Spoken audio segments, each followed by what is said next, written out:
Good evening, ladies and gentlemen. My name is Michael Milday, and I am the Dean of the Faculty of Arts and Humanities. And it is my great pleasure to welcome you all to this event on behalf of the faculty and of the university. It's a particular pleasure to see so many people come out to a philosophy event. It confirms for me what we already know around here, that deep questions are of real interest to people across campus and across the community of London. And so I welcome you all, and I look forward to a terrific event tonight. It's a great pleasure also to welcome Professor Singer, distinguished professor of philosophy who comes to us from Princeton tonight. He'll get a proper introduction in a minute, but my job here right now is to remind you that this lecture is brought to you by the Rotman Institute of Philosophy, whose job it is to bring philosophy into the community, and the community to philosophy, and to advance philosophy and science in all sorts of interesting ways. This is part of the endeavor of that institution. And I get to introduce tonight, for the first time in public, the brand new director of the Rotman Institute of Philosophy, Professor Chris Smenk. And without further ado, please help me welcome Professor Smenk.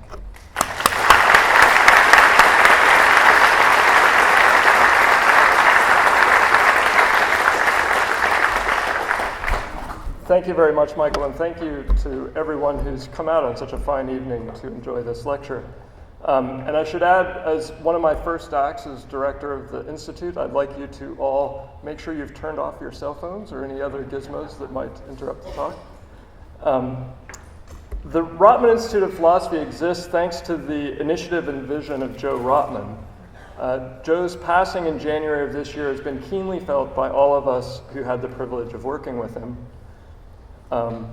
We strive to live up to the ambitious goals he inspired us to set for ourselves.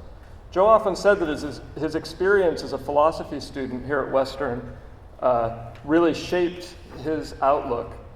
And he spoke with great conviction of the value of a philosophical approach to the complex problems facing society. Joe saw a gap in public discourse about science and technology that he felt strongly only philosophy can fill. The Institute was founded in 2008 with Joe's generous support, matched by the support of Western's administration. The Institute has an ambitious vision. We aim to become a global leader in research that engages science from a philosophical and humanistic perspective. This involves pursuing basic questions about how science works, the nature of the theories that scientists have produced, how to use scientific knowledge wisely, and how to conduct research ethically. We'll offer a new style of training for students in the humanities and the sciences so that they can tackle the problems that require insights from both sides. And we aim to engage with the public in discussions regarding the complex challenges we face as a society viewed through the lens of philosophy. Given this last aim of the Institute, it's particularly gratifying to see you all here today to join us for Professor Peter Singer's talk. Peter Singer's work has had a profound impact on public debates on central challenging questions over the last 40 years. My colleague Anthony Skelton, Associate Director of the Rotman Institute, will introduce Peter Singer, and I want to conclude my brief remarks by acknowledging that Anthony deserves the credit and has my immense gratitude for organizing this event and the other events hosted by the Rotman Institute this year. So now I'm going to turn it over to Anthony.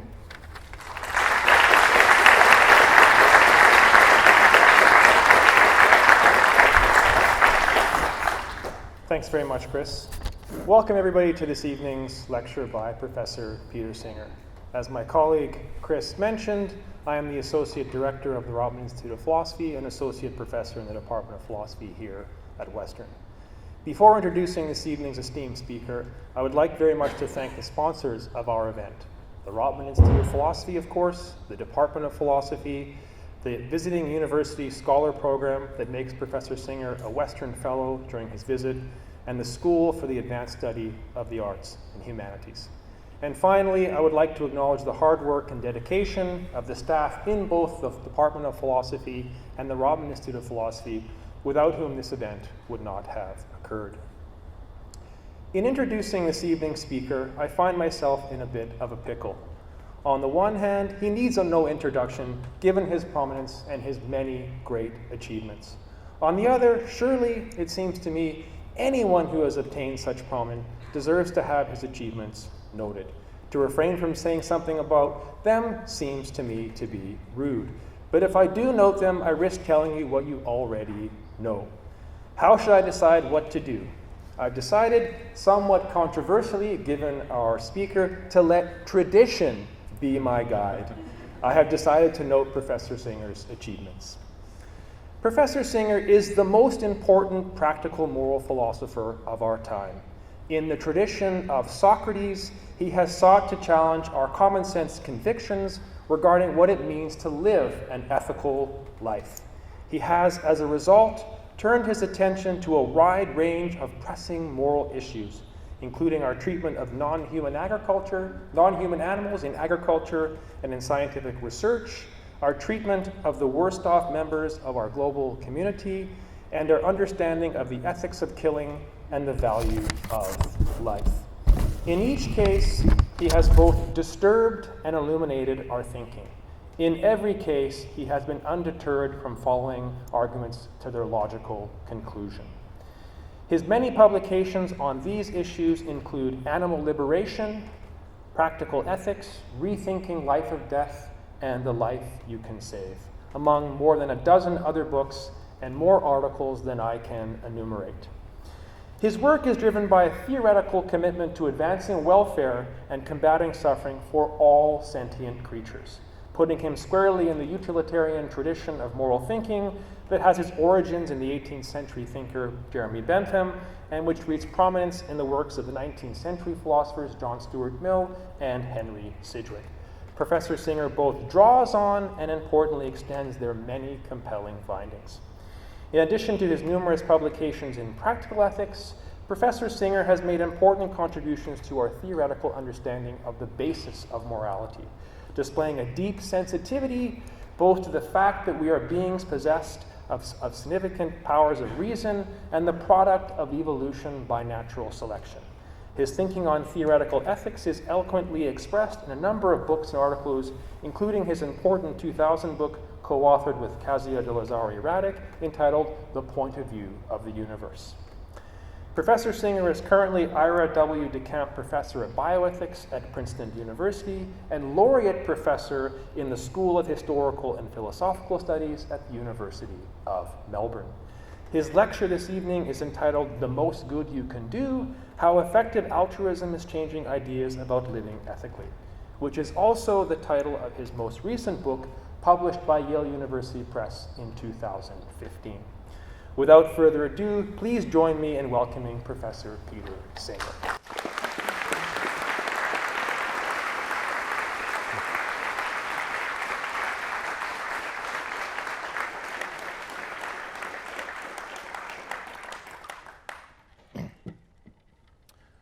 Thank you very much for that welcome. Thank you, Anthony, for the introduction.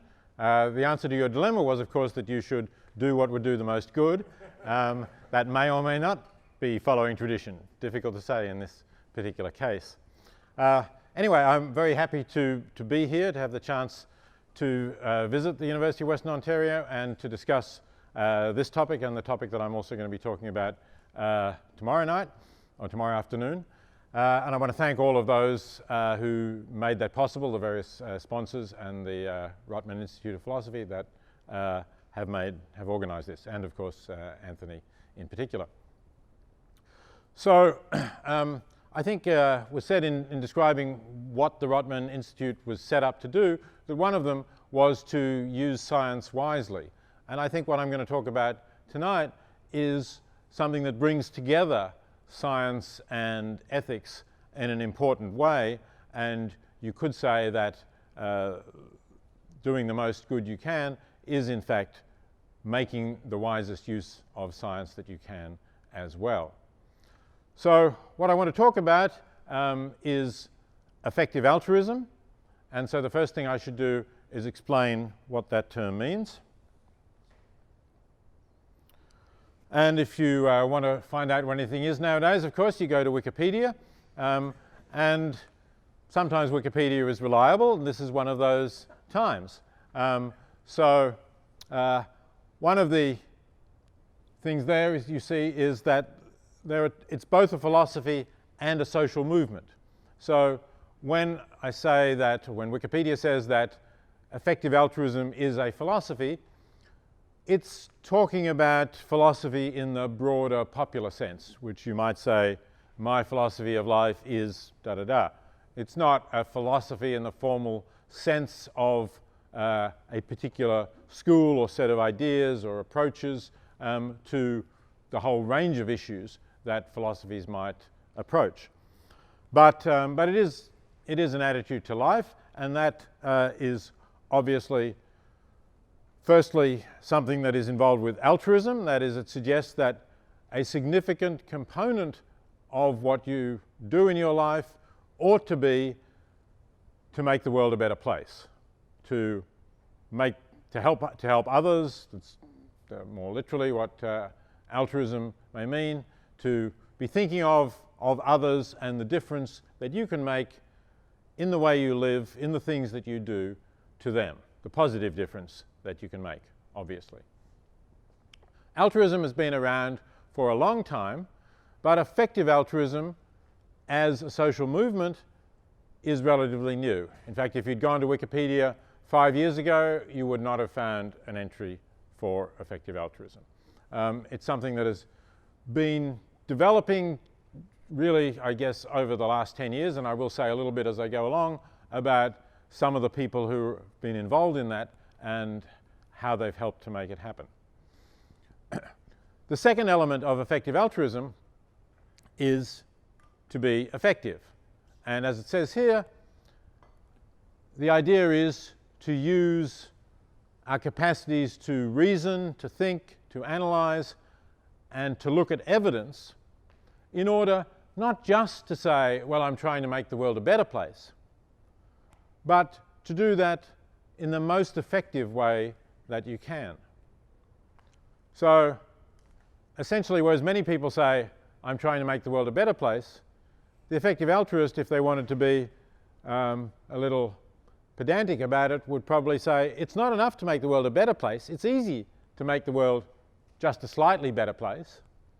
What you ought to be doing with whatever resources you have, and that might be time that you volunteer for organizations, might be particular skills that you develop that you'll then be able to use, and it might be simply cash. It might be money that you're able to donate to organizations that are doing good things. But whatever it is of those, you should do it in a way that does the most good that you can with those resources, not just in a way that, well, this is going to be better than not doing it. So I'll be talking quite a bit about what it is that can make it the best, do the most effective ways. But obviously we also have questions of value here, and that is, what do we mean by improving the world? People may have different views about what constitutes an improvement.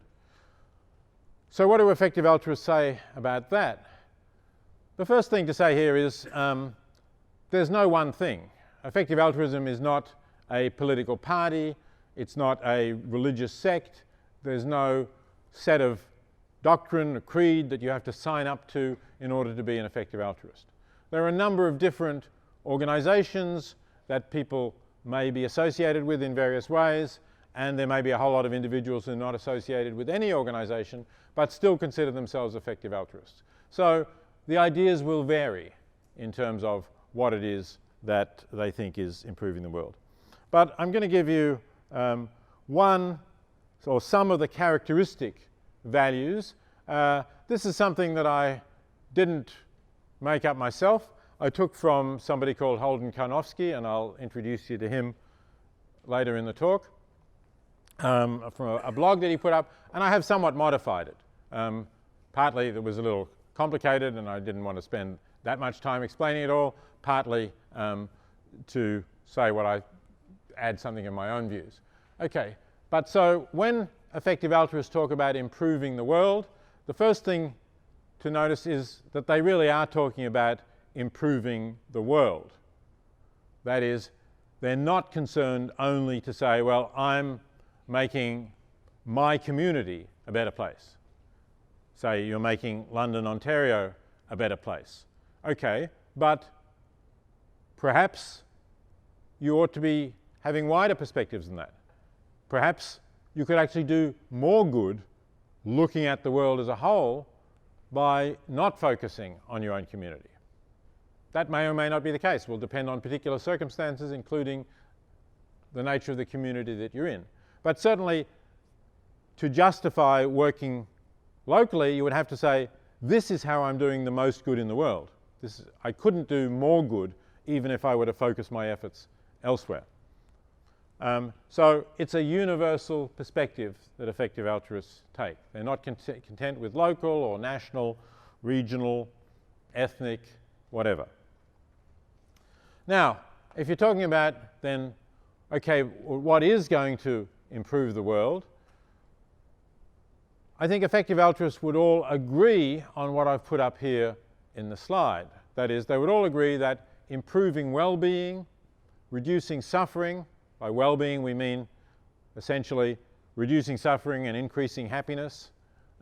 So they would all agree that that's a good thing. If you can do that, you've improved the world by reducing the amount of suffering in the world, increasing the amount of happiness in the world. And the other thing I think they would all agree is that if you prevent somebody dying prematurely, if you prevent a child dying, if you prevent a young adult or a person of middle age from dying when they could live substantially longer, that's also a good thing to do. Again, I guess other things being equal, you would say here. But although, as I say, effective altruists would agree on those things, that would be like an overlapping consensus, there would be some who would say, and that's really all that I think matters. And there would be others who would say, no, I think there are other things that matter as well. They might, for example, think that justice or fairness or equality matter. In fact, I think in one sense probably all effective altruists would think that those things matter, but some of them, the first group I mentioned, would say they matter because they contribute to well-being. They matter because a fair society, a just society, a less unequal society than the ones we typically have today, tend to be societies with higher well-being. Whereas there might be others who say, no, I think those things matter intrinsically, whether or not they contribute to higher well-being. And on that, I don't think you'd get agreement. You'd get some people saying one thing and some people saying the other thing. Now, the next thing I put up here is that I think effective altruists would generally agree that the suffering that we ought to be concerned to prevent is not only the suffering of our fellow human beings. I think they would all agree that if we can prevent the suffering of animals, again, other things being equal, let's say at no cost, that would be a good thing to do. But if there are costs, if there are trade-offs between preventing human suffering and preventing animal suffering, let's say, then, again, you don't really get agreement among effective altruists as to how to do that trade-off. And it is a difficult question. I'll talk a little bit about that in the talk I'm giving tomorrow for those of you who are also going to be there. But again, so that's something that you don't get a particular view on, but you do get, I think in general, a significant concern for animal suffering. Oh, and finally, I want to mention this idea of expected value. In the efforts that effective altruists make, they're trying to do a variety of different things. And I'll be giving you some examples. Some of those things are things where if they set out to do them, there's a high confidence that they will succeed in achieving their goals. But the goals might be quite modest. The goals might be, let's say, to distribute bed nets against malaria. And if you do enough of that in areas where malaria is, there's a very high prevalence of malaria and a lot of children die from malaria, you can know with a reasonable degree of certainty that for every X nets distributed, you're likely over the course of a year to save a child's life. On the other hand, there may be other things that effective altruists may want to do where you have no such certainty. Effective altruists might be concerned about climate change. They might say, I know you have a government that has not exactly been to the forefront in taking action about climate change. They might say, I'm a Canadian, this is a democracy, I want to work to change my government's policy about climate change because I think that's a really important issue. Now, you can't, unfortunately, know with a high degree of confidence, if you set out to do that, that you're going to make a difference to the Canadian government's policy. It's possible that you will. It's possible that you, in concert with a significant number of others, will. It's also possible that you'll fail. So does that mean that you shouldn't do it, given that you could spend the time, let's say, and the resources and save a child's life who would otherwise die from malaria? Well, no. What you would have to really try to work out is how big a difference would it make if I do succeed in changing Canada's policy on climate change? And if the answer is that would have a big impact and would save a lot of lives, then even if you have a low probability, that might be the right thing to do. So maximizing expected utility means what the payoff will be if you will succeed, divided by the odds against your succeeding. And if you could calculate that figure, then you could get some sort of comparison. Difficult to do, of course, but you can think of other cases where you may have better ideas of what the odds might be. So you have to look at the chances of success and the payoff if you succeed.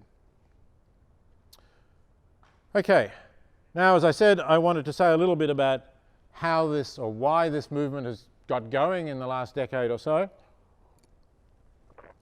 Some of the people behind it. It's always hard to really know why particular kinds of social movements kick off at particular points. But certainly there were some people who you can see as having played significant roles in the beginning of this, and I want to introduce you here to one of them.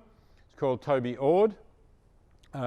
Toby, a few years ago, back in 2006, 2007, was a graduate student in philosophy at Oxford University. And he was living on a graduate studentship, which was roughly £14,000. So what does that convert to in Canadian dollars? 25, 26, something like that? I don't know. Probably around that area.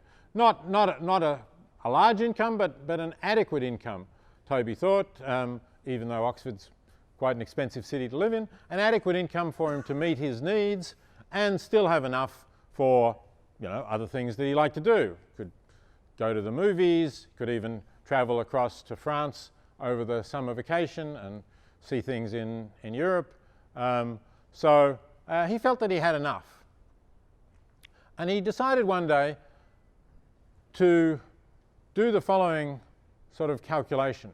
Suppose that, given that he was satisfied with his studentship, suppose that for the rest of his life he continued to live on roughly the same amount of money, adjusted of course for inflation.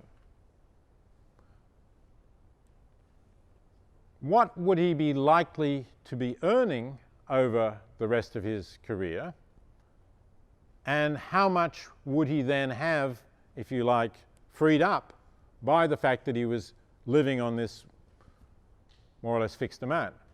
So, as a graduate student in philosophy, doing well in philosophy, he had the expectation of having an academic career. And academic salaries are pretty predictable, what you're likely to get as you move through the career stages. Of course, some people will advance faster, some people will advance more slowly, but you can do a calculation of how much you're likely to be earning over those years.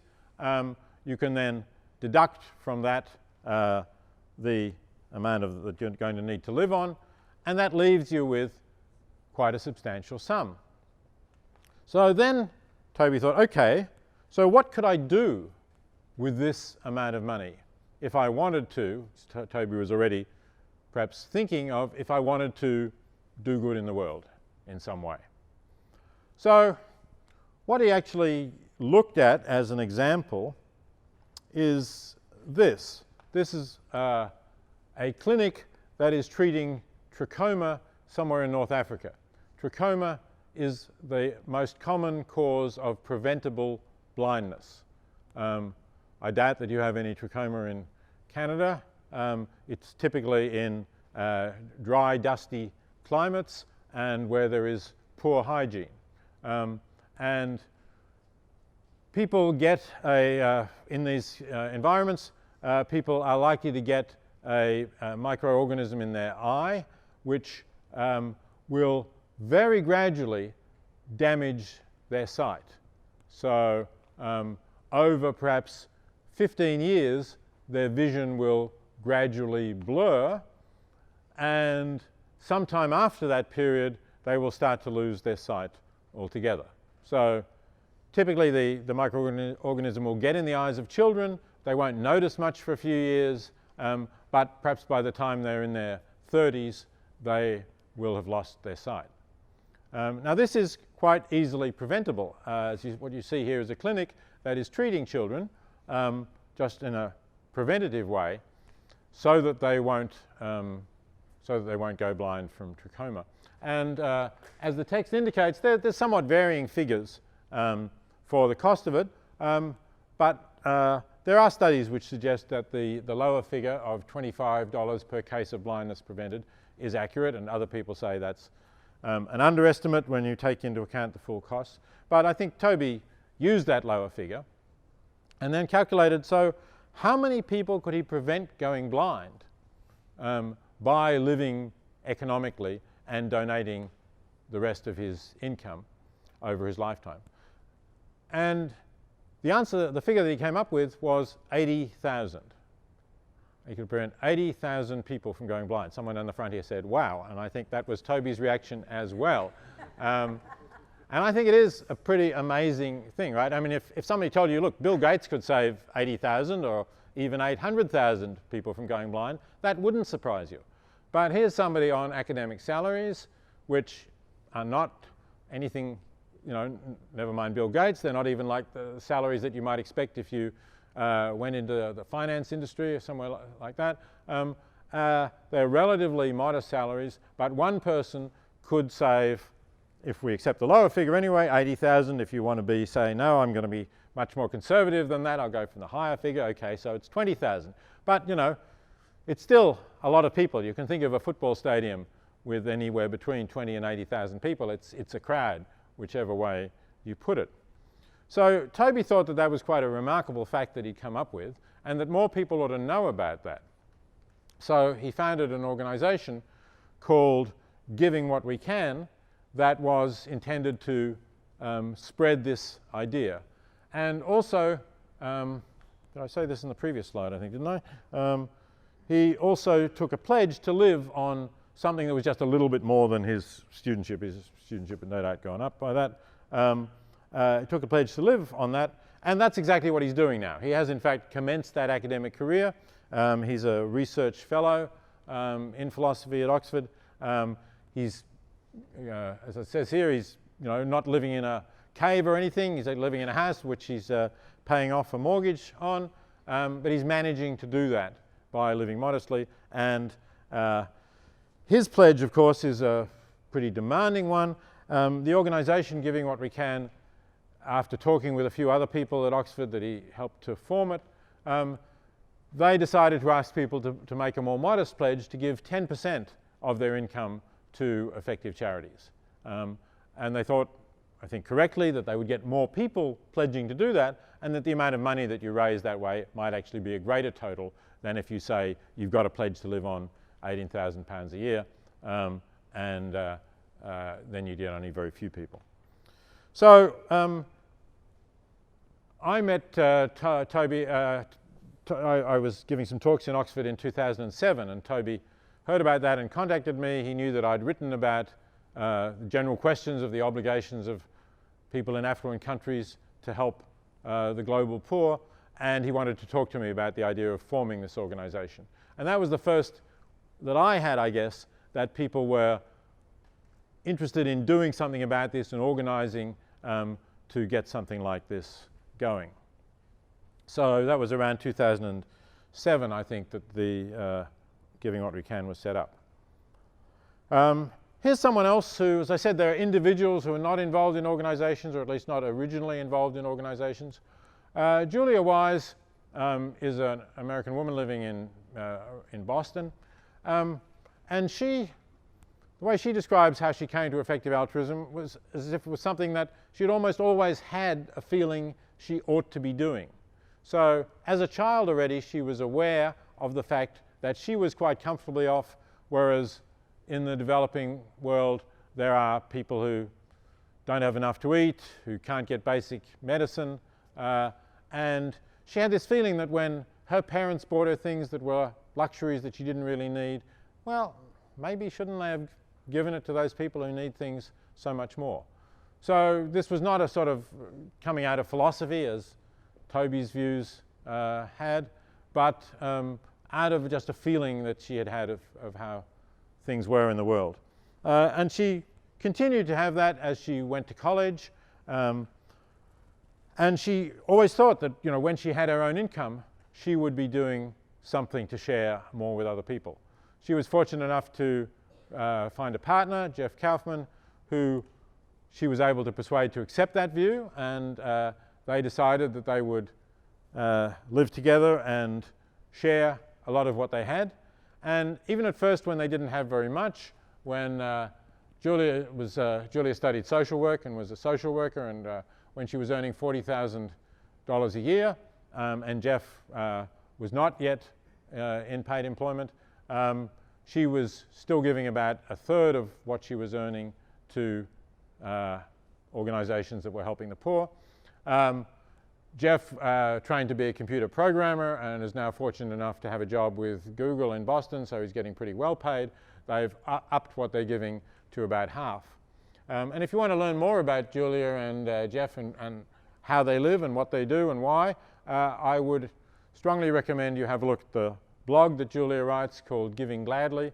I think it's a great encapsulation of a spirit of effective altruism, and one that is not, you know, some of the other things that you may read online about effective altruism may strike you as a little bit too nerdy, too much coming out of philosophy or IT or something like that. Julia is coming out of it in a direct and different way. And I just want to mention one other person at this stage. This is Will MacAskill. First thing to say about Will I want to mention is that he's got a book just out last month, I think, on this topic called Doing Good Better. And if you're interested in effective altruism, great if you read my book, The Most Good You Can Do, but you should also read Will's book. He was involved in setting up Giving What We Can, but he also founded an organization called 80,000 Hours. And this 80,000 that you had in Toby's number of people he could prevent being blind, and this are unrelated. It's coincidental. 80,000 hours, Will read somewhere, is the number of hours that the average person spends in their career, working in their career. And Will thought that there was a gap in ethical career counseling. Not that it doesn't exist at all, but he thought it was not very prominent, and he thought it was pretty banal, the sorts of things that, you know, if you looked up ethical career counseling, you got some fairly obvious suggestions. You can go and work for an NGO that's working for a good cause. You could train to be a doctor and go and work in a developing country. Will thought there were other interesting questions that were worth exploring. So he set up this organization, 80,000 Hours, in order to stimulate discussion of some of these interesting suggestions. By the way, the slide is out of date. Will has just got a job at Oxford, so he has moved back to Oxford where he was. Okay, so here's the website, 80,000hours.org, where if you're interested in thinking about an ethical career, it's a good place to go. But one of the interesting arguments that Will MacAskill developed essentially runs like this. So we already had Toby Ord, who was an academic, can save 80,000 people from going blind. But suppose that you earned a lot more money than an academic. I already mentioned that if you go into finance, for instance, you could earn a lot more money than an academic. Doesn't that mean that you could do more good? Because you could give away more money. You could still live reasonably cheaply, and you'd have a lot more to give away. Well, that's a discussion that started up and started going around various effective altruism circles. And about 4 years ago, one of my philosophy students came to talk to me about what he ought to do. He was also somebody who could have an academic career. He ended up getting the philosophy department's prize for the best senior thesis, long undergraduate essay that students write. So he could certainly have gone to one of the top graduate schools and had an academic career. But he decided that perhaps the world didn't need more philosophers as much as it needed various other things. And here he is. He's called Matt Wager. And as you see, he actually took the decision to go into the finance industry. He did have a background in maths as well as philosophy, which may have made it easier for him to get a high-paying job on Wall Street. But he decided that that would be a good thing to do because it would free up so much more that he would be able to use for effective charities. He was aware of the risk of backsliding. He knew he would be working alongside people who were also earning high salaries as he was, but instead of giving them away, were buying luxury apartments or driving luxurious European cars or taking very expensive vacations, whatever else it might be. So he told all his friends very publicly that he was going to work for this Wall Street firm because he was planning to give away most of the money, and if they found him living it rich, then they ought to tell him he was a hypocrite. And so far, at least, this is about 4 years down the track now, has continued to donate about half of his income, at least half his income, and that has amounted to more than $100,000 in each of these years. So, so far you'd have to say Matt is doing a lot of good through his donating. I know there may be questions about whether he's also doing harm in the work. If you have those questions, save them up for question time. I'm happy to discuss them. Okay, so those are some of the people involved in effective altruism. It's a little spread of different things that different people have done. But I haven't talked very much about causes that one might donate to and how we might decide that some are better than others. I've used the example of preventing blindness, and I've mentioned distributing mosquito nets. So clearly, causes that help people in extreme poverty are likely to be a good choice. They're likely to give you good value for your money. But is it really possible to say that one cause is better than another cause? If you look at the philanthropy industry, it tends not to grapple with that issue. And effective altruists want to say that's an issue that you should grapple with. Philanthropy is a large industry. I don't know the size of the sector in Canada, but in the United States I can tell you last year it reached $350 billion. That amount, for example, dwarfs the amount of foreign aid that the United States gives, which is somewhere in the 20 billions of dollars. So if it were used very effectively, it could do an immense amount of good. But it's largely not used very effectively. And that's, I think, at least in part because the philanthropy sector is reluctant to discuss that question. And here's an example of that. This is the website of Rockefeller Philanthropy Advisors, one of the biggest philanthropy advisors in the world, mostly advises large philanthropists with lots of money to give away, and has advised billions of dollars worth of donations. Now it says here, talks about your philanthropy roadmap, okay, where to go with your philanthropy. And it says here, I don't know if you can read that small line, so I'll read it to you. Giving away money is simple. Giving away money effectively is an entirely different matter. that part of this is correct. Yes, giving away money effectively is difficult, but how successful are Rockefeller Philanthropy Advisors in helping you to give that money away effectively? I think not very. And I'll give you a couple of reasons why I think that. One, this is, if you go on the website, this is a chart that they have which divides up the philanthropy sector. So what do you see, what do you notice when you look at this division of the philanthropy sector? Is anything missing? Any suggestions?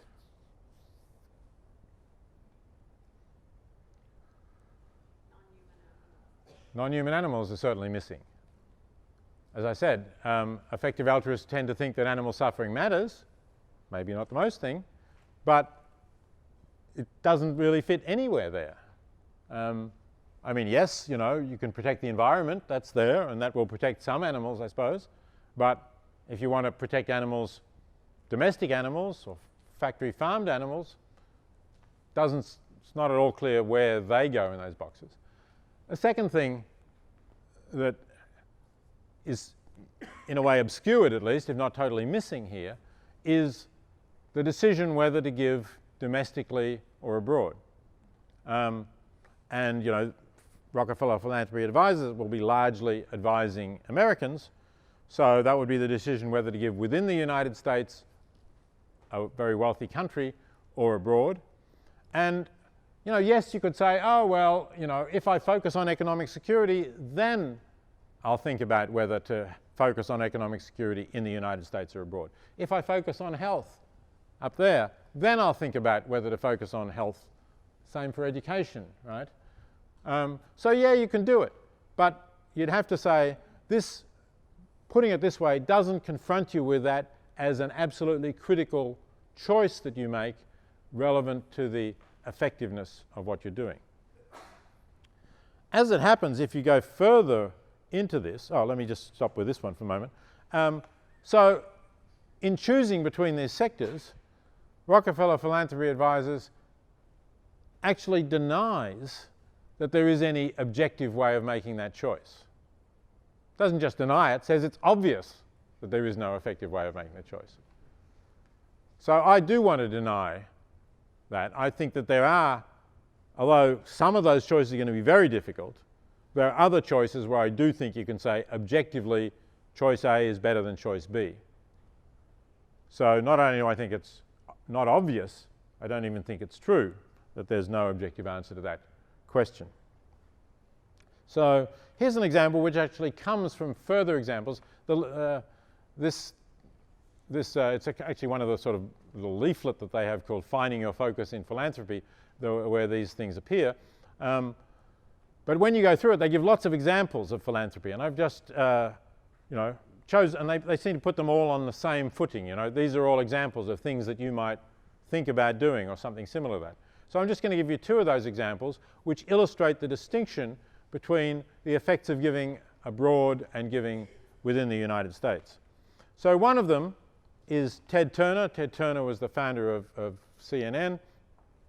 Ted Turner, back in 1998, gave $1 billion to United Nations programs to scale them up to combat killer diseases in developing countries for which there already was a proven way of reducing the death toll. So measles, for example, was killing millions of children.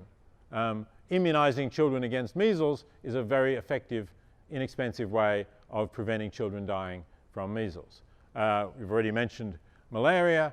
Diarrhea is another killer of children in developing countries, and providing safe drinking water is one way of preventing it. Providing, distributing in rural villages a very simple, inexpensive treatment called oral rehydration therapy is a way of saving lives. So according to Rockefeller Philanthropy Advisors, the cost per life saved could be as low as $80 here. Now, maybe that figure doesn't come from them, maybe it comes from someone else. It's probably too low a figure today. I wouldn't claim that these programs will save lives as figure as low as that today.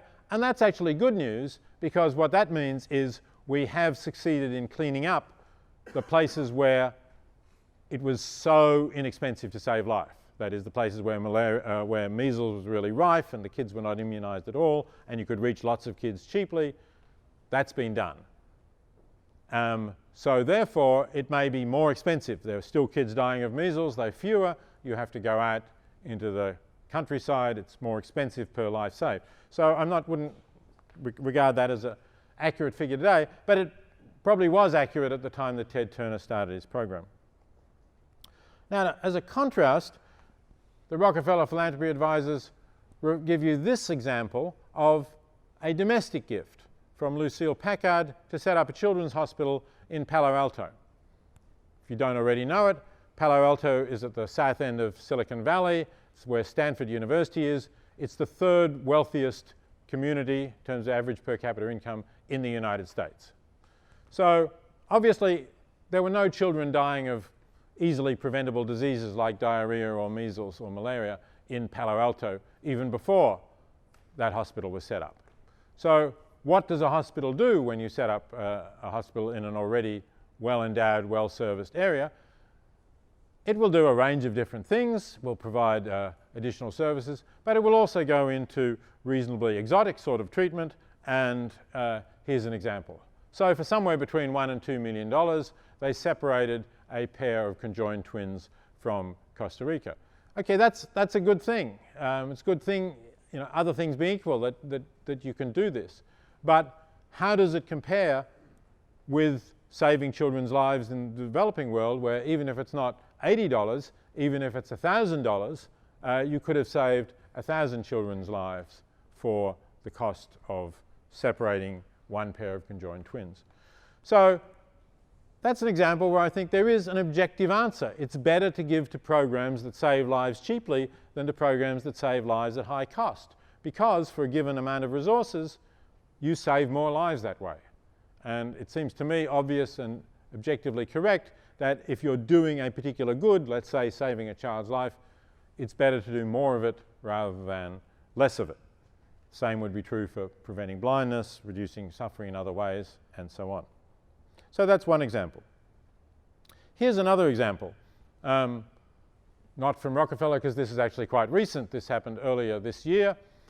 You may not have heard of David Geffen, but you've probably seen the Dreamworld logo on movies and things. David Geffen is behind that and various other entertainment enterprises.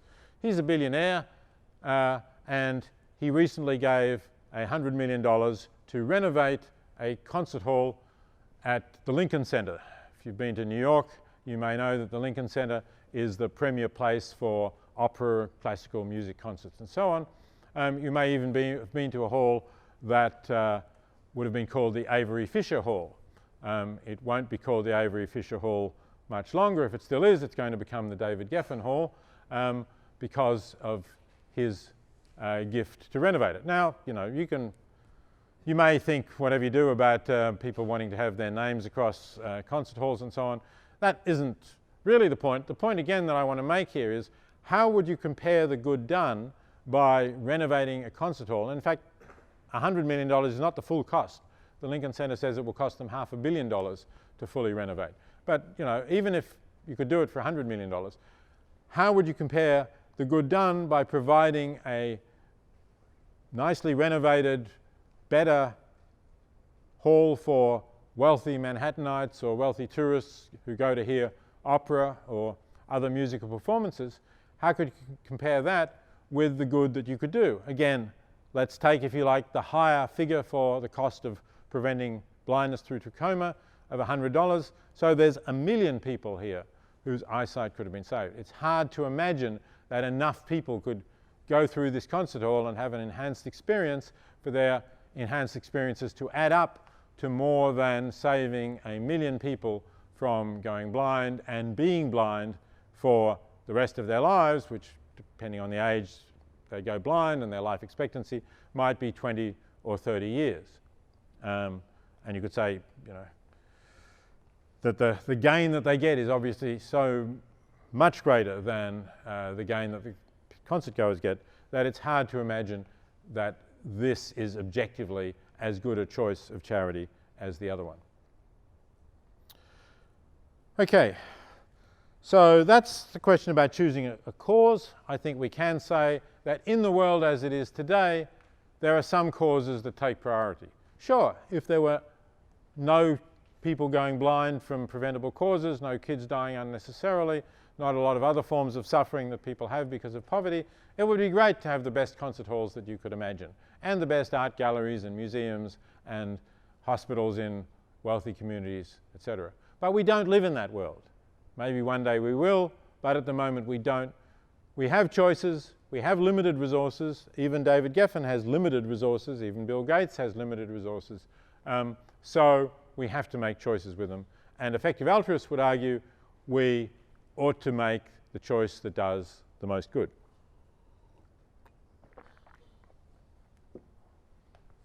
Okay, we still need to say a little bit about how we decide which organizations are effective. And here, there was another important moment in the development of effective altruism as a movement. And here are the two guys who were responsible for this. They're called Eli Hassenfeld and Holden Karnofsky. In 2007, they were working for a hedge fund in Connecticut. 2007, before the global financial crisis, they were getting big bonuses and they were in their 20s still. They were earning far more money than they'd ever expected to be earning in their 20s. And they, together with another half dozen or so of the workers there in the same situation, started talking about giving away some of their earnings to charities. And so then they had a discussion. Okay, so what charity would you give to? And somebody names one, somebody names another. And they say, well, how do we know which of these charities is really going to do more good with our donation? So they said, look, I'll tell you what, why don't we all each write to our favorite charity, tell them that we're thinking of making a substantial donation, and ask them what they would do with that, what it would achieve. Pretty obvious question, isn't it? So they did that. But what they got back, instead of the information they were looking for, were nice glossy brochures with pictures of smiling kids or maybe happy animals or whatever else it was. I don't really know all of the different organizations that were contacted. But no hard information of the sort they wanted about what difference the donation would make.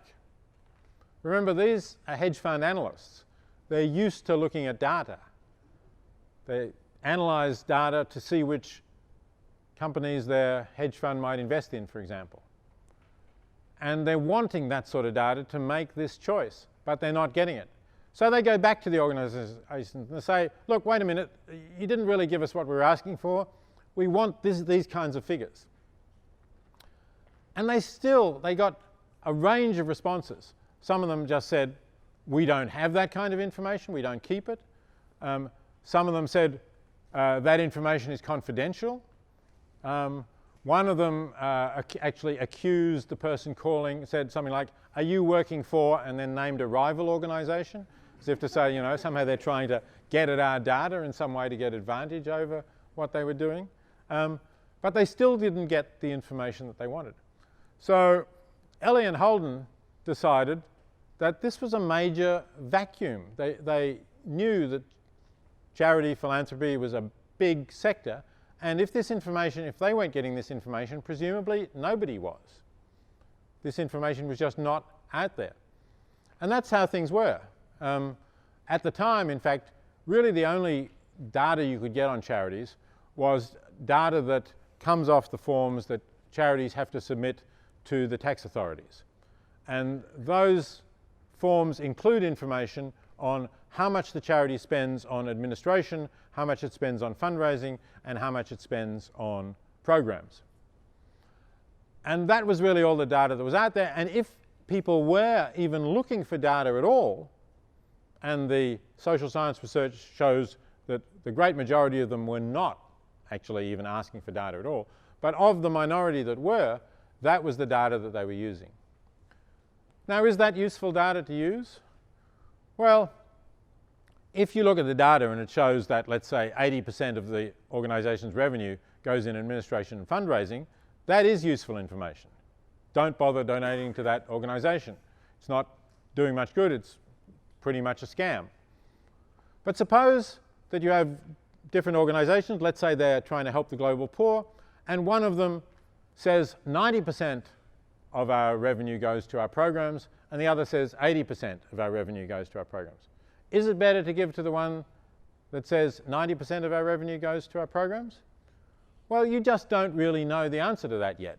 You need to say, what is it that your administration is not doing that the administration of this other organization is doing? Is it just pushing paper around the office? Or is it that, for example, you're employing administrative staff who carefully check out the programs before deciding to fund them, and then go into the field and monitor whether the programs are actually achieving what they said they would achieve before refunding them?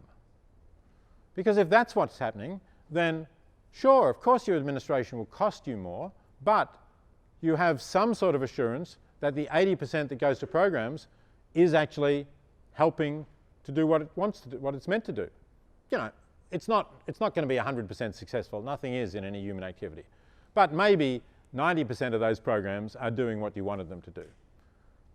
So you've got 90% out of 80% of the gross revenue doing what you wanted to do. The other organization perhaps doesn't employ the staff to do that, so maybe half of the programs don't do what you want them to do. If that's the situation, then you've got only 50% of 90%, right? So clearly it's better to get 90% of 80% than to get 50% of 90%. You can do the maths. So the information that existed before Holden and Ellie got into this was not really giving you the right answer. What they decided to do, with some backing from the other people in their hedge fund initially, to give them some buffer until they could start raising money from a broader public, was say, we want to get some serious research into the impact of these programs. We want to try and estimate how much of a difference they make. What sort of bang for your buck do you get? What is it that you really get? How much does it cost to save lives or to prevent kids going blind or whatever else it might be you're trying to do? So that's what they set up. And here's the website, if you want to look at it, givewell.org. It may not be hugely helpful for Canada because, I don't know, if you want to give with tax deductibility, it's mostly US organizations, but some of them will certainly have Canadian affiliates. So they have looked at hundreds of organizations, says thousands of hours have gone into finding them, and they have found just this very thin segment. You can see the yellow segment there, says our top charities. Now, that doesn't mean that all the rest of them, or the grey area, are not doing good. But what it does mean, as I said before, is that the rest of them are not able to demonstrate to the satisfaction of GiveWell's rigorous standards that they are doing a lot of good. They may be, but the data just isn't there. So GiveWell prefers to recommend organizations where the data is there, and they do have just a handful really of top charities that they're recommending on that basis. But you can find them. And as well as that, you can find an immense amount of information about a lot of other charities, and generally reports. You can search for any charity, any major charity, and you find reports on how far they investigated and at what point they decided this was not going to be one of their top charities, and therefore why they stopped carrying the investigation further. So it's been very useful for the effective altruist movement. In fact, GiveWell initially just started looking at charities, but they quite rapidly decided that charities operating in the United States were not going to offer anything close to the value for money of charities operating in the developing world. So if you look at the top charities now, they all operate in the developing world, and roughly speaking, it's not absolutely correct, but roughly speaking really, the GiveWell's research is focused on charities working in the developing world in order to find the ones that will give you the best value as they see it for their money. They don't do research into animal charities, but that is being done. Hang on, this is Giving What We Can. I mentioned this is Toby Ord's organization, which also has a where to give tab. You can find their recommendations, somewhat more UK focused. As Anthony mentioned, one of my previous books was called The Life You Can Save. An organization developed, sort of spun out of that, and we also have a website and a where to donate tab that has somewhat broader criteria than GiveWell's, but certainly draws on their research as well. And then I wanted to mention, I've talked a bit about animal suffering. So this is, if you like, the GiveWell for animals, animal charity evaluators, but it's much newer. It's only been going for a year or so. Unlike GiveWell, which has really grown quite substantially and now has more than 20 staff doing research on charities, Animal Charity Evaluators, I think, has just 1 or 2 paid staff. So it hasn't been able to get as deeply into it, and in some ways the questions are even more difficult, but it does give you some sort of guidance as to which are effective animal charities.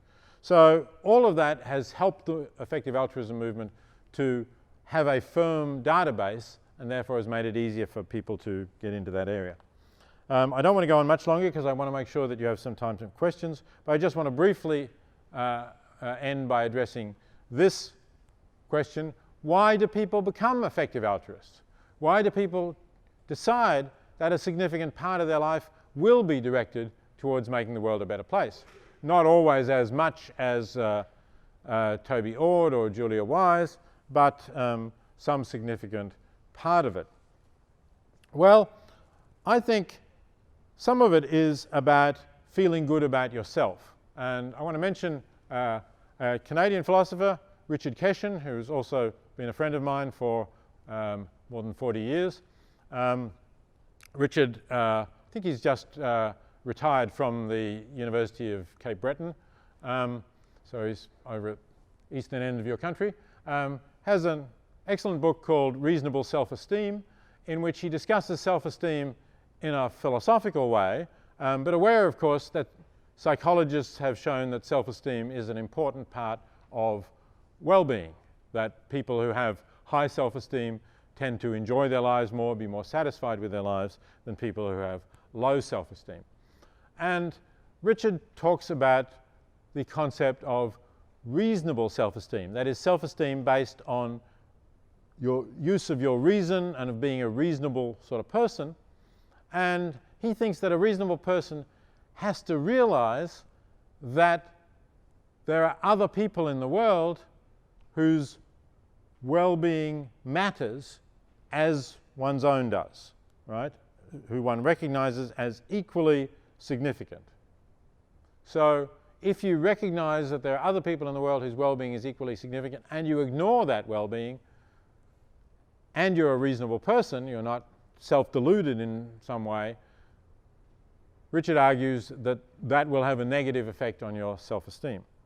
Well, what would count as ignoring this fact, if you can, at very little cost to yourself, make a difference, again through volunteering your time, working for an organization, using particular skills you have, or donating some of your money, if you do that, if you don't do any of that towards making the world a better place, towards helping these others who you recognize their well-being as important as your own, then that's likely to have a negative effect on your self-esteem. So that's, I think, one argument as to why people might see this as an important thing to do with their life. Let's go back to Ellie Hassenfeld and Holden Karnofsky. Clearly, in moving from their hedge fund to setting up GiveWell, an NGO, they were making a significant reduction in their income. But they feel that they made a good choice, nevertheless, and a good choice for their own well-being and their own satisfaction with their life, because they find this both a rewarding and exciting desire. That is, it's energizing to them that they're making a difference, that they're contributing to making the world a better place. That excites them, that gets them up in the morning, gets them enjoying what they're doing and seeing it as worthwhile. And that, again, I think is something that we can think about, that a choice between something that really accords with your values, that is meaningful to you, or something where you're trying to earn more to consume more, to have what you think of as a better lifestyle in material terms, but that often ends up in being what psychologists refer to as the hedonic treadmill. You need to keep increasing your earnings in order to remain stable. You get to some new level, you think that's great, but the novelty fades away and you have to keep moving forward above that. So I'm just going to close with this final one. Henry Spira was another friend of mine, unfortunately died in I think 1998. But Henry, if you're interested in the animal movement, Henry was, I think, the most effective strategist of the late 20th century United States animal movement. If you pick up cosmetics and that says on them, "not tested on animals," that was a campaign that Henry started and carried through to the point where those words were generally truthfully inscribed on a variety of cosmetics. And he was involved in a lot of other campaigns as well. Now, as I said, Henry was a friend of mine, and I admired his strategic skills in taking the movement to places where it could actually achieve gains, where it could win victories. And I told Henry over the years that I wanted one day to interview him about this and to write a book about it that would help other activists in the animal movement. So one day, I was living in Australia at the time, Henry was in New York. I got a phone call from him, and he said, "Peter, do you still want to write that book about the way I work for animals?" I said, "Sure." He said, "I think you better come and do it soon." I said, "Why?" He said, "Because the doctors have told me that I've got cancer and I've only got a few months to live." So I got on a plane and I did a lot of interviews. You can actually find, we condensed some of them, we also videoed some of them, and there's a video called Henry One Man's Way. If you Google that, I think you'll find it, which will show some of that. But after talking about the tactics and strategies and so on, we then started talking about how Henry thought about his life, given that he was pretty sure he was close to the end of it. And he was, I think, 71 at the time, so wasn't dying very young, but still could easily have expected to have another decade or so. But he said, look, he wasn't really that worried about dying because he felt he'd used his life well and he was happy with the way he'd done it. And this is an actual quote from him. He felt that this had not been a duty. He hadn't done this because somehow he felt this is my duty, my obligation. It was what he wanted to do to reduce suffering. And I should mention, by the way, that Henry had a career working for a whole variety of causes before he got into the animal area. He marched for civil rights in the South. He was a merchant seaman who worked for union reform against a corrupt National Maritime Union that was selling out the workers, and then ended up working for animals as he regarded the most oppressed and exploited group on earth. But he felt that this was a worthwhile thing to do.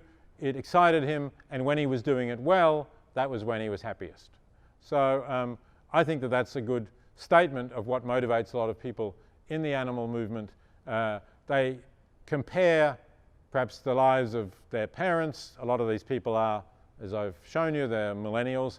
They compare the life of their parents, who they felt worked hard to achieve a higher material level of well-being, but didn't really get a great deal of meaning, fulfillment out of their lives, and they see what they're doing as a preferable alternative. Thank you very much for your attention. I'll leave it there, and I'll look forward to your questions.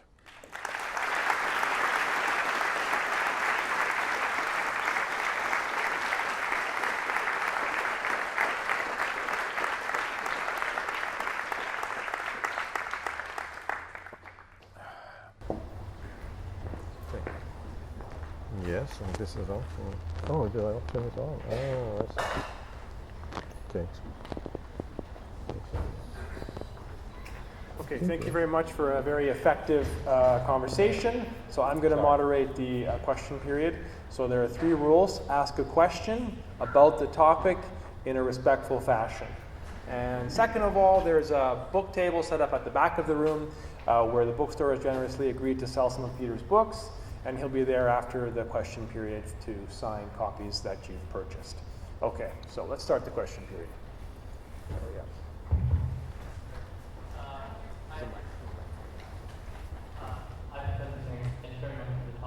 I have two questions for you. You can choose either one or both. My first question for you is you talked about one person who went into finance instead of pursuing philosophy. Imagine if this person actually liked philosophy as a topic more than finance, and that he actually didn't enjoy life being in finance. But he knows from a utilitarian perspective that he actually does more good being someone in finance. Now, from a Kantian perspective, it seems like he's treating himself as a means to the end of promoting someone else's happiness. And there seems to be something wrong about that from the Kantian framework. So, is there any way for you to justify choosing the utilitarian framework over Kantian's framework? My second question is, it's interesting to me how in the last slide when you were talking about motivation, you didn't really provide any motivation from a philosophical perspective. You've always talked about people feeling better doing something.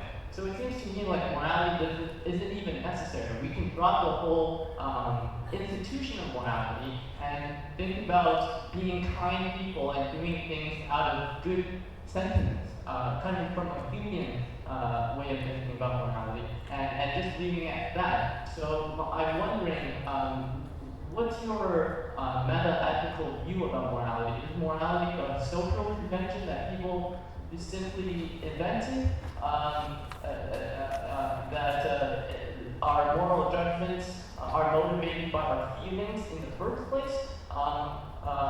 Or is morality this real thing in this world? There are cheap moral claims, and that actually has a force on people that should have a force on people's actions. Thank you very much. Good. And I think, I'm sorry, I thought I'd turned my mic on, but I wasn't, so I hope you could all hear me nevertheless. Anyway,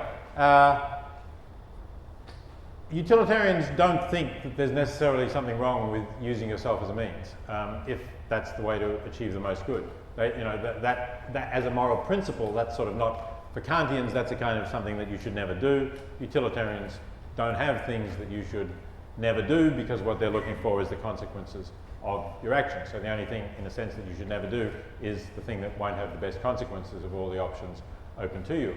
So if that is how Matt was treating his job, fine, that would still have been the right thing to do. In fact, he does he finds the work intellectually challenging, finds it interesting, gets along well with his colleagues. So he's not really, he wouldn't accept that description of it.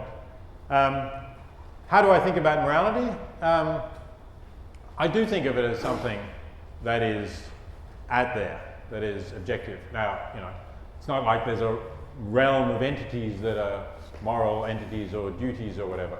But, and I didn't always think this, I have to say. For quite a lot of my philosophical career, I was inclined to a Humean view about the role of reason in action. But more recent years, I guess I've been persuaded by a number of people who think that there are objective reasons for actions. People like Thomas Nagel, and perhaps most particularly Derek Parfit and his recent On What Matters. And I'm now prepared to say that I think that there are objective reasons for doing things, and the fact that something will reduce suffering is a reason for doing it. You might want to put in another things being equal caveat there, but I would say that if you're wanting, when you said a philosophical motivation, I'm not sure that I agree that the motivations I referred to are not philosophical. Certainly Richard Keshen would argue that what he's talking about is a philosophical motivation for acting morally. But if you wanted to say, what is it about morality that goes beyond just the idea that we're being kind? Well, yes, I think there is something that it's not enough just that you happen to feel kind, but you ought to be doing things that reduce suffering, and in fact you ought to be doing the things that do the most to reduce suffering.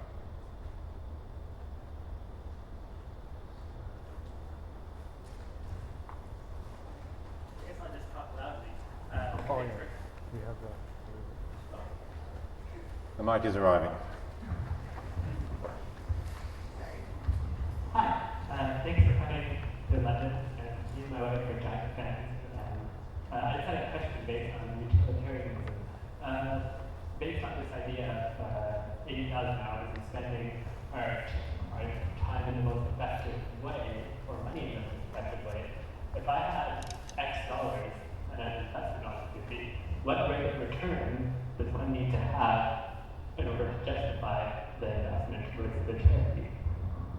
Yeah, the short answer to that is you would need to have a higher rate of return on your investment than the rate of return that exists by donating to a particular charity.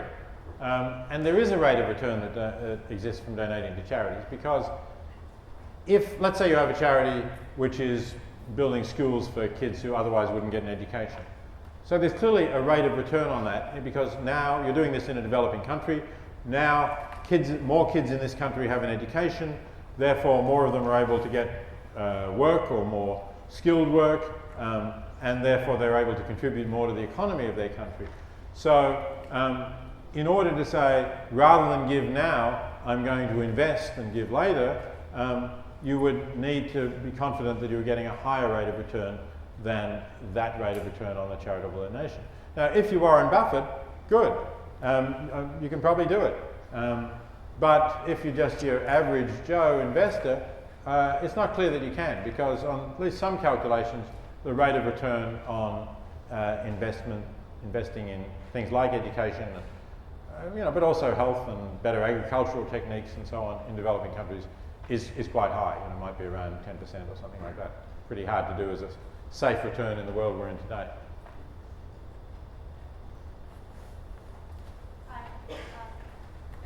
I think we're going to get you a mic again, so it's coming here. Hi, thanks for coming. I'm very excited because I'm actually an exchange student, so I wouldn't have had this opportunity. Sorry, can you hold the mic a little closer? I'm an exchange student, so I wouldn't have had this opportunity if I stayed at my university. My friend might go on where it goes. But I was wondering, so the guy who lives off 18 grand a year, how do you come to that judgment of how much you can live off if you have to kind of so you need a sufficient amount of money, but like the minimum amount. So if you're, in terms of things like food, do you opt to spend, take more money for yourself so that you can eat ethically?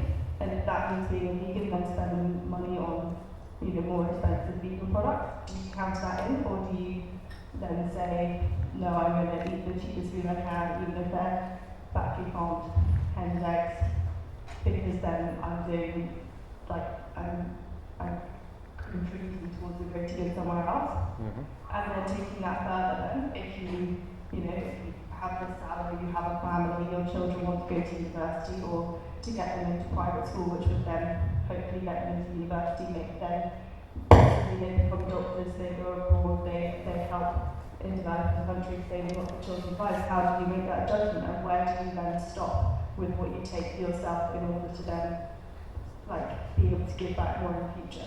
Yeah, those are all good questions. I think different people will clearly come to different answers. Toby, as I said, took the amount of money that he was referring to roughly from his graduate studentship, which he felt was adequate, and just upped it a little bit to give himself a little layer of comfort. Now you might say he needn't have done that, could have stayed on his studentship, just adjusted for inflation. Yes, he could have, but he didn't feel that he, in a way, needed to be that hard on himself. Julia Wise discusses this also in her blog, and she certainly, the blog is called Giving Gladly, and she feels that, yes, you can really be glad about your giving and about what you're achieving with it, but if you drove yourself down to the last resort, for example, she discusses in the blog, discussed with Jeff, whether to have a child at all. Having a child obviously, costs some money, diverts some resources.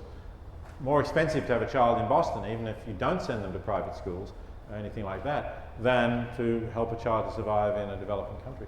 But she felt that was something that she would be making too much of a sacrifice, and she would become a sort of sour, embittered giver rather than a glad giver. And she didn't want to do that to herself, and perhaps she thought she wouldn't be a good example to others if she was like that. So you have to make those decisions. On the question of food, I think actually, I don't think it's true that to be a vegan you need to is more expensive. There are some specific vegan products sold in various stores that are more expensive than options. But you can buy bulk lentils and rice and some veggies and stuff like that, and if you have the right mixes of spices and a bit of garlic, you can make yourself plenty of tasty food. Not that difficult.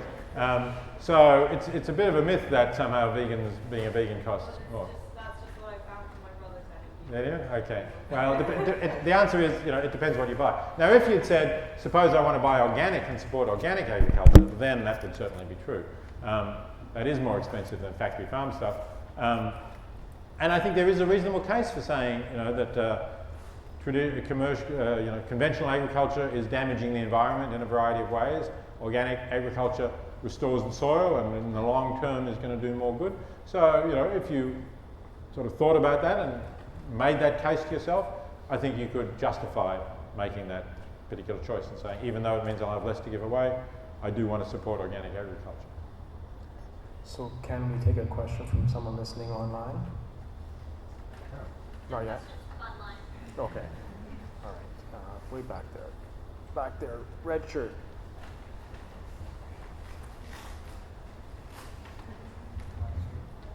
Hello, Professor Springer. First, just data on Western. I've only been here a few weeks, and this has been a fantastic start to my first month here. And at the end, you mentioned why people choose to be altruistic, and how, while they don't feel it's a duty, they feel good while doing it, and they feel their best when they do it. And I was wondering if it's necessary for all of us to follow the same behavior, or are there different ways we can help, or should we help in different ways? Is that even a question? Well, it's a question, certainly, which is good. And I think that people can choose to help in different ways, definitely. So some people don't have much money but have plenty of, or a reasonable amount of time that they can devote. And their way of helping may be to volunteer for an organization. And that, will be a variety of choices. They might volunteer to help to educate people about global poverty and to help support organizations that are effectively helping the global poor. You might decide, actually, going back to what I said right at the beginning, you might decide that volunteering in your local community was actually, in terms of what the volunteer choices, was the most effective, because you could be most hands-on and see what was needed to be done and have the greatest assurance that it was actually leading to the results that you wanted. So those are different possibilities.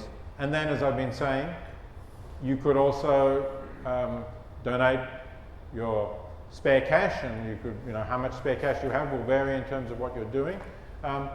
The general idea will be what you can do effectively, and that will depend on your particular situation. So, generally speaking, people with high earnings capacities might do better to earn and give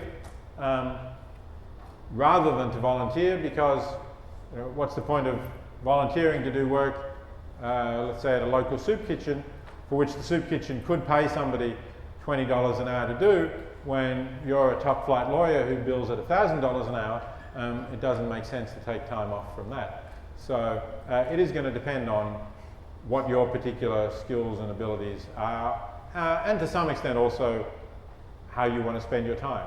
Again, in the idea that we want people to be able to feel fulfilled in what they're doing too. Thank you. Fellow in the purple shirt.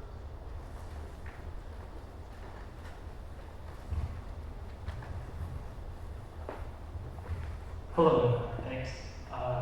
So my question involves a practical question, and I don't know if you know any information about the Giving Well and their system that comes up with the best charities, whether or not that takes into account things like medical research charities, such that in medical research the outcomes, the expected utility is kind of unknown, right? you don't know whether or not when I donate to this medical group, whether or not they're actually going to come up with a cure or a treatment. And so, compared to say giving the money directly to someone who needs it, giving money to that, it's like there's the potential of having like a huge benefit, but there's also the potential of getting nothing. I wonder how you, whether or not they take that into consideration, and whether under your utilitarian views, how you go about deciding. Yeah. Okay, good question. So GiveWell has now kind of got two different branches, two different ways of doing research. What I described was what you might call traditional GiveWell, how it was set up to thoroughly research the impact of specific charities. And there it tends to go for demonstrable results. So things that are highly speculative, whether it's medical research or whether it's trying to alter climate policy, doesn't really get a look at.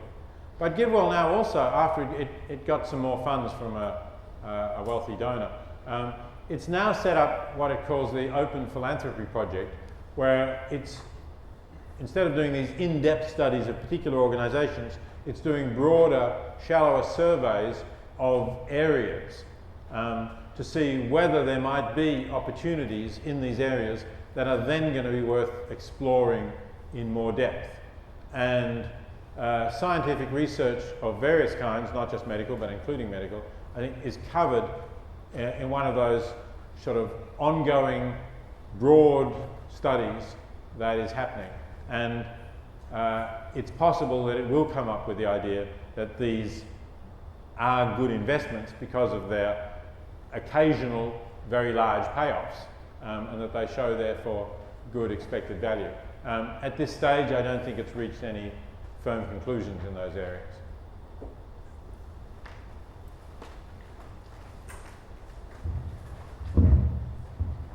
Professor Singer. I'm wondering about if we were to build castles in the sky, the ideal end of effective altruism. Certainly right now it would be better to spend $80 per person helping them avoid trachoma, and instead of say $4,000 to alleviate cataracts. But at some point, I think you want financial matters to even out. Is it okay if everybody's eating, but they're eating rice and lentils in Africa and very illegal in North America? What is your preferred outcome in an ideal situation? Okay. Look, it's a reasonable question.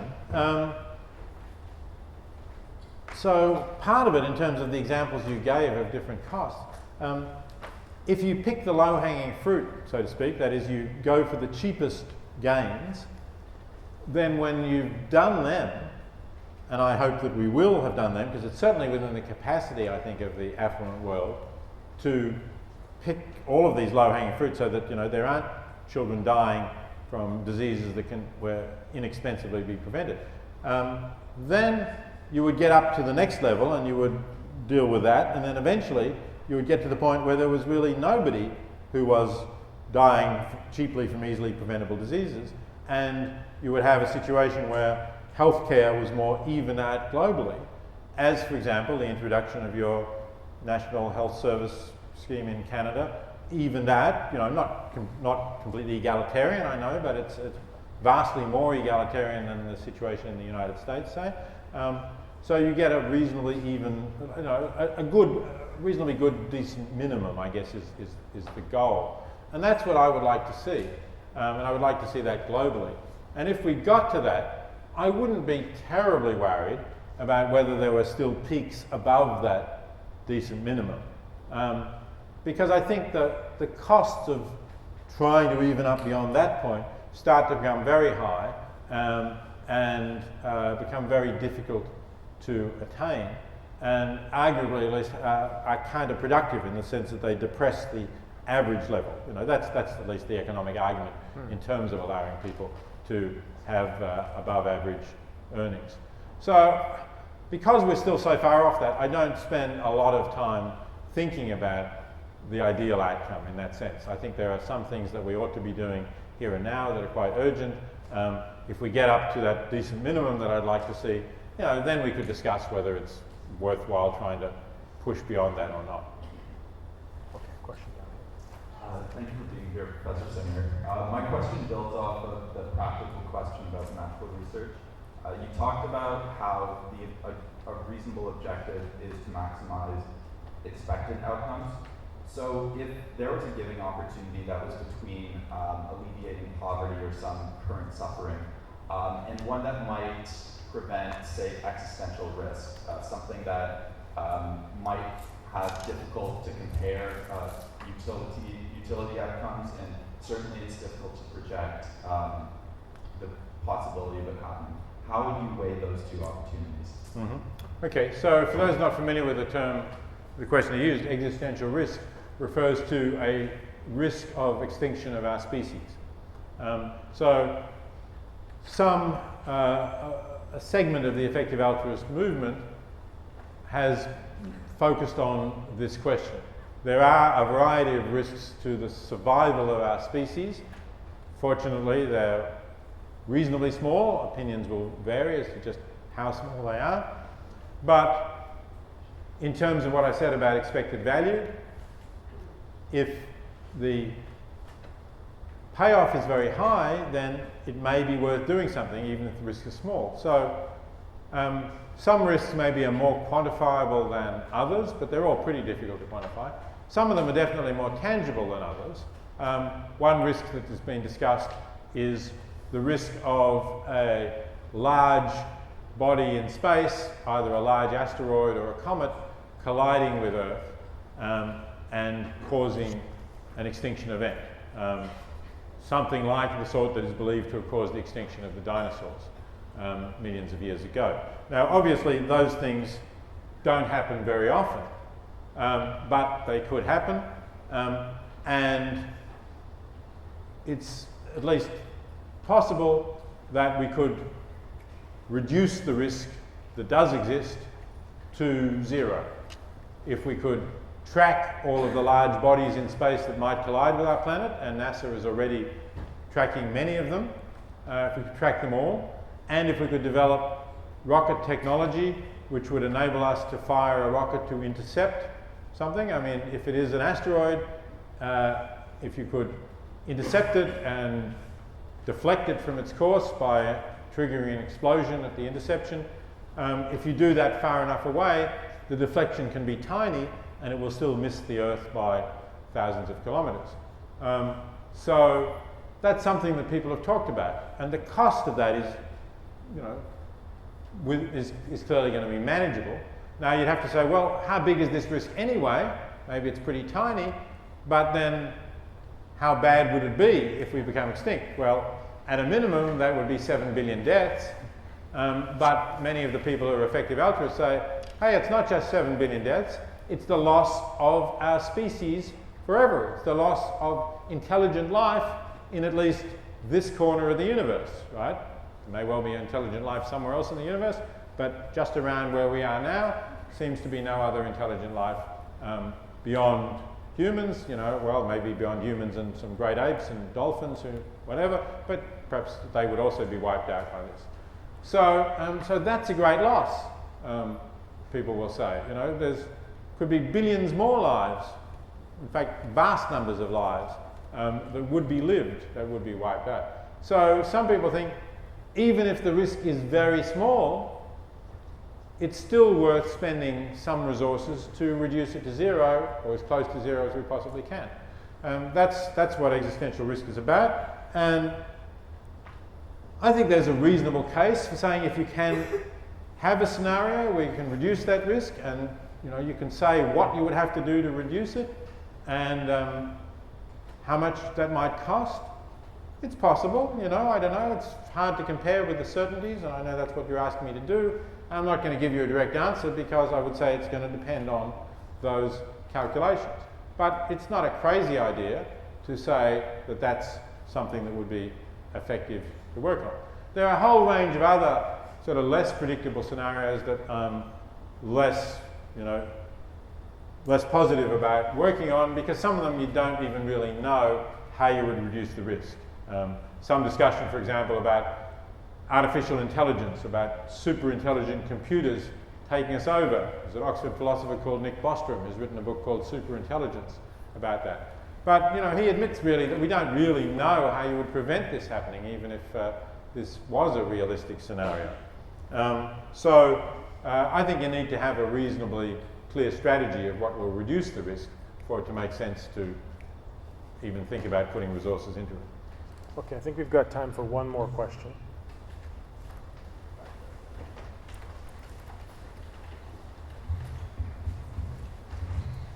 Hello.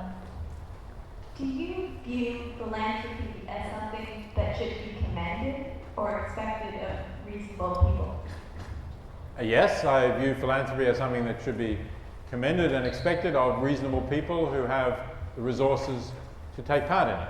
So you could be very reasonable, but pretty much on the breadline, and I wouldn't expect it of you then.